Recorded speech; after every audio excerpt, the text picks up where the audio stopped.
दोस्तों, अगर आपको भी कोई सांसारिक या आर्थिक या शारीरिक तकलीफों से गुजरना पड़ रहा हो तो श्री बालाजी हनुमान जी को दिल से याद कर लीजिए, आपका काम हो जाएगा। आशीर्वाद है। बोलिए सीताराम की जय, श्री बागेश्वर धाम की जय। नमस्कार दोस्तों, आज की वीडियो कुछ अलग, कुछ खास और कुछ हटके होने वाली है। आज के इस वीडियो में हम बात करेंगे गुरुदेव बागेश्वर के बारे में।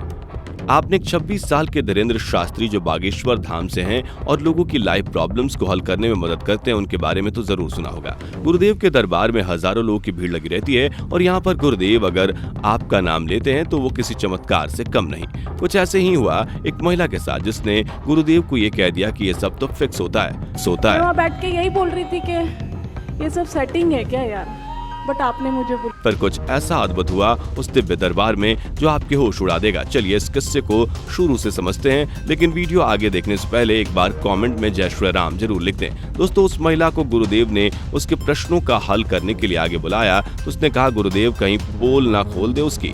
महिला बताती है कि वो एमपी से और गुरुदेव का आशीर्वाद चाहती है, तो वो बताती है कि वो गुजराती है और उसकी शादी हो गई है। बेसिकली मैं एमपी से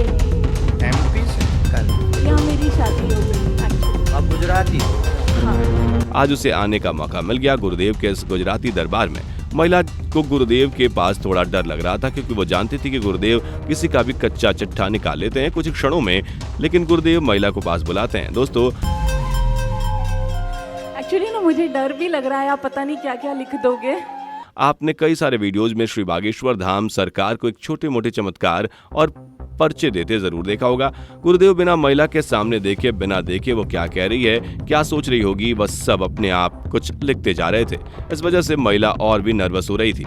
उसने बताया कि वो भगवान को बहुत मानती है, तो गुरुदेव ने कुछ अलग ही बोल डाला। दोस्तों, हमको नहीं मानते आप। लेकिन महिला का जवाब सुनकर तो लोग और भी हंसने लगे। महिला ने कहा नहीं, मुझे आप अच्छे लगते हैं। भगवान में बहुत मानती हूँ। हमको नहीं मानते। नहीं, आप मुझे अच्छे लगते हो। अब गुरुदेव तो गुरुदेव हैं, उन्होंने तो लोगों का कल्याण करना है। उन्होंने महिला के सामने देखा और बोला, बस नोट बनाते गए। महिला आगे बताती है कि वो हनुमान चालीसा पठन करती है, भगवान शिव की बहुत बड़ी भक्त है और उसे बागेश्वर धाम का और गुरुदेव बागेश्वर को मिलने का और उनसे आशीर्वाद लेने का बहुत मन था, बड़ी इच्छा थी। महिला ने कहा उसने आना तो था, लेकिन वो कंफ्यूज थी कि आखिर दरबार में क्या होता होगा, कैसे दरबार होता होगा, नंबर लिखवाना पड़ता होगा, उसे प्रोसेस के बारे में कुछ पता नहीं था। कैसे जाना होगा, कैसे कैसे what is the process. But मैं वहाँ बैठ के उसने कहा मैं वहाँ बैठी थी, मैं कभी जीवन में झूठ नहीं बोलती, मेरा मन साफ है। मुझे जब दरबार में आने को मिला, मैं जब लोगों के बीच में बैठी, आपको देखा, आप कैसे लोगों को आशीर्वाद देते हैं, उनके प्रश्न हल करते हैं, सब देखकर मुझे लगा कि क्या ये सब फेक होता होगा, ये सब सेटिंग होती होगी, क्या सब झूठ और नाटक है, या फिर गुरुदेव सच में चमत्कार करते हैं और इसमें सच्चाई भी है। मैं वहाँ बैठ के यही बोल रही थी कि ये सब सेटिंग है क्या यार, बट आपने मुझे बुलाया।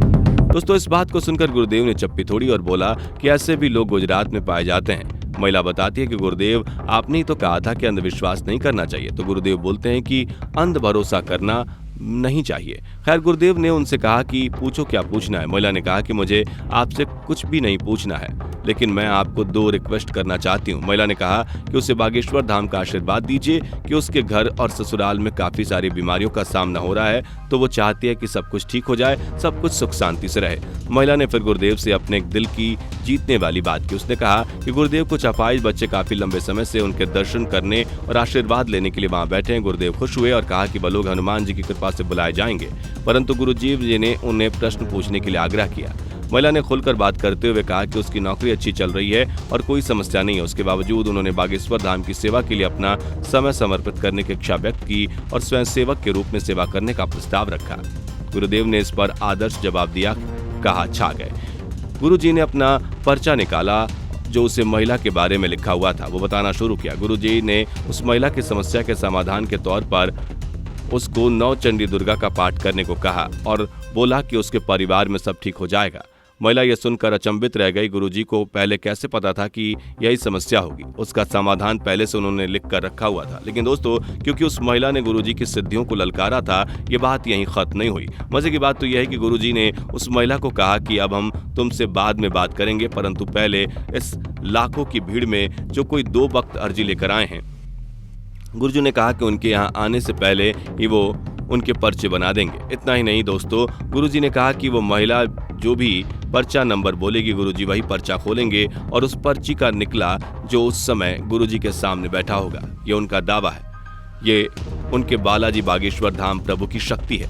अभी महिला वहीं बैठी थी और गुरुजी ने पर्चा बनाना शुरू कर दिया। जब 2 पर्चे बन गए तो गुरुजी ने उस महिला को कहा कि अब वो जाए 2 भक्तों को लेकर आए। जिनको आप लाएंगे उनका पर्चा निकलेगा और तुम्हारी क्षमता नहीं है कि जिनके हमने पर्चा बनाए उनके अलावा तुम किसी को ले आओ। कोई भी 2 उस लाखों की भीड़ में से।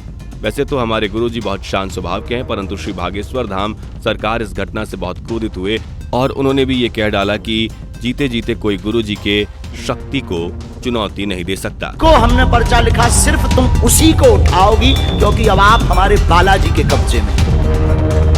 उन्होंने कहा कि वो भारत की जनता को 500 बार प्रमाण दे चुके हैं और देते रहेंगे। उन्होंने कहा कि वो कोई मदारी नहीं है और किसी में इतनी क्षमता नहीं कि कोई भी खुलेआम उनकी सिद्धियों को ललकारे।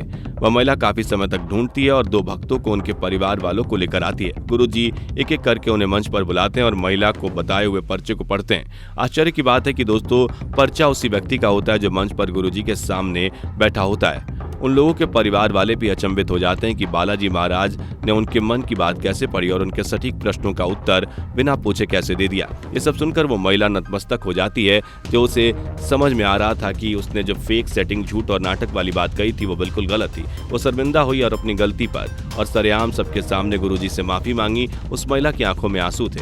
दोस्तों, ये बात यहीं खत्म नहीं हुई। बागेश्वर धाम सरकार ने उस महिला को फिर से मंच पर बुलाया और पूछा कि अब कोई शंका तो नहीं कि ये झूठ है। महिला ने सर झुकाकर कहा, अब किसी तरह की कोई शक की गुंजाइश नहीं है।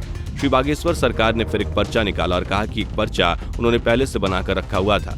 उनको बालाजी महाराज से प्रेरणा थी कि आज कोई महिला वहां आएगी और बागेश्वर सरकार की वैधता पर प्रश्न उठाएगी और उस महिला का नाम वीणा होगा। दोस्तों, इस पूरे किस्से में पहली बार श्री बागेश्वर सरकार ने उस महिला का नाम लिया। यहाँ तक कि इससे पहले उस महिला ने भी कभी अपना नाम नहीं बताया था। दोस्तों, है ना ये श्री बालाजी महाराज श्री बागेश्वर धाम का चमत्कार। दोस्तों, इस वीडियो के माध्यम से हम ये नहीं कह रहे कि आप अभी के अभी श्री बागेश्वर धाम चले जाएं और ना ही हम किसी प्रकार के किसी को प्रभावित कर रहे हैं, परंतु हम ये मानते हैं कि इस दुनिया में कुछ सिद्ध महात्मा हैं जिन्होंने भगवान अल्लाह ईश्वर या रब की कृपा पाई है और उन्हें सिद्धियां प्राप्त हैं और वो उन्हें इस जन कल्याण के कार्यों में प्रयोग करते हैं। हमें तो श्री बालाजी महाराज श्री बागेश्वर धाम सरकार की चमत्कारी बातों में कोई शंका नहीं है। तो चलो इसी बात पर कमेंट में लिखो, जय श्री बागेश्वर धाम, जय हनुमान, जय सीताराम, लक्ष्मण हनुमान।